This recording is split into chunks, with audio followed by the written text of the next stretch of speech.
Ce matin, nous sommes là pour le lancement et la cérémonie de lancement du projet d'appui à l'émergence des jeunes dans la gouvernance des 6 communes du sud de Bamako. Parce que vous le savez, aujourd'hui, ce processus qui consiste à promouvoir ou à consolider davantage notre démocratie est méconnu par la majorité des jeunes. Parce qu'aujourd'hui, on parle de décentralisation, on parle de régionalisation. Et donc, ça veut dire que le développement est d'abord local. Nous avons initié ce projet pour, dans un premier temps, identifier des jeunes leaders, des jeunes qui militent dans les associations, afin de renforcer leurs capacités sur comment ils doivent participer de façon citoyenne, de façon responsable à la gouvernance locale, mais aussi que nous puissions ensemble faire le travail du contrôle citoyen qui consiste à suivre tout ce que nos élus vont faire, et à demander à ce que nos élus puissent rendre compte de leur gestion et qu'ensemble nous puissions évaluer et travailler ensemble pour améliorer les choses. Voilà pourquoi nous avons initié ce projet qui s'étend sur 6 mois. 6 mois et ça va être mis en œuvre dans les 6 communes du sud de Bamako. Donc il va de soi que les activités qui sont prévues, les conférences de débat, les causeries de débat, et l'atelier de formation qui va regrouper 30 jeunes leaders pendant 3 jours soient organisés et qu'ensemble nous puissions aussi réaliser la caravane qui est prévue dans le cadre de ces projets de sensibilisation des jeunes des populations et avec les jeunes artistes et dans les 6 communes aussi soit réalisée. Après le lancement, nous allons suivre les activités. Il y aura une conférence de débat qui sera animée par l'ex-ministre Oumou Touré. Dans la semaine qui vient, il y aura une formation de 30 jeunes dans les différentes communes de Bamako. Après la formation, nous allons faire des conférences de débat autour des jeunes qui ont eu la chance de suivre la formation pour une restitution au niveau de leur commune. Et tout ça sera couronné par une caravane dans les 6 communes de Bamako. Donc voilà, entre autres, ce qui est prévu dans le cadre de ce projet. Ce matin, c'est le lancement.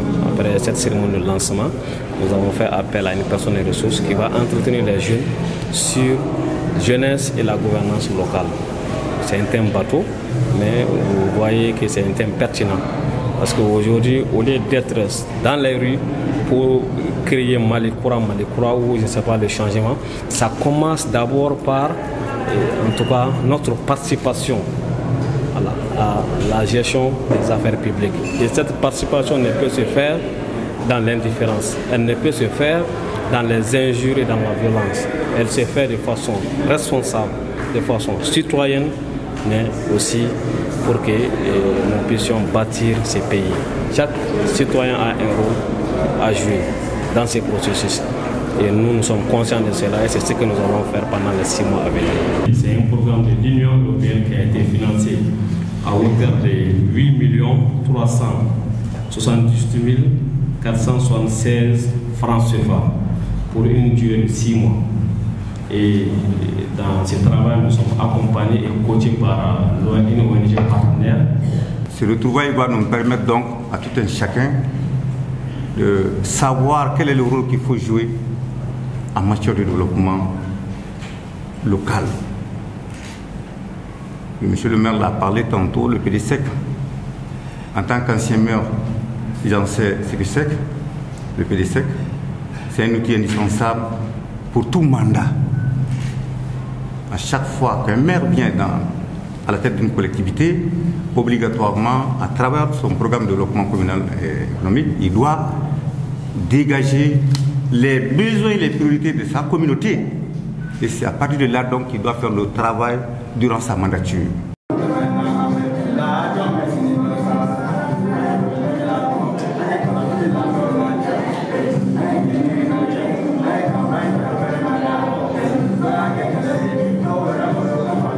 La question de l'emploi, c'est lors de l'élaboration des PDSEC que les jeunes doivent être là pour proposer ou poursuivre. Mais malheureusement, ça se fait sans eux. Maintenant, une fois ces processus d'élaboration des PDSEC terminés, il y a aussi la phase de mise en œuvre. Et dans la phase de mise en œuvre, ils ne sont pas là aussi pour suivre. Donc, alors qu'ils ont un devoir d'abord d'apporter une contribution Parce que la population de façon générale doit apporter 10% du financement des PDSEC. Les maires doivent mobiliser 30% et les 60 autres pourcents doivent venir des partenaires et de l'État. Bon, malheureusement, les jeunes ne connaissent même pas l'association, comme je l'ai dit, est une organisation culturelle qui travaille aujourd'hui à la promotion et à la valorisation de notre culture qui est mal connue aujourd'hui par la jeunesse et de façon particulière. Donc nous avons créé cette association il y a 2 ans de cela et Dieu merci nous sommes parvenus à réaliser des activités, notamment un projet de promotion de la démocratie culturelle dans les cercles de Dioula avec les jeunes artistes. Et Dieu merci aujourd'hui, à travers cette action, ces jeunes sont en train de faire de très belles choses en tenant compte de la culture du terroir. Et en dehors de cela, nous avons participé aussi à la sensibilisation et à la mobilisation des jeunes lors des élections passées dans 6 communes du secteur de Dioula pour prévenir les conflits post-électoraux, mais aussi pour permettre ou en tout cas inciter les jeunes à participer activement à ces élections. Dieu merci, cette action aussi a été une réussite.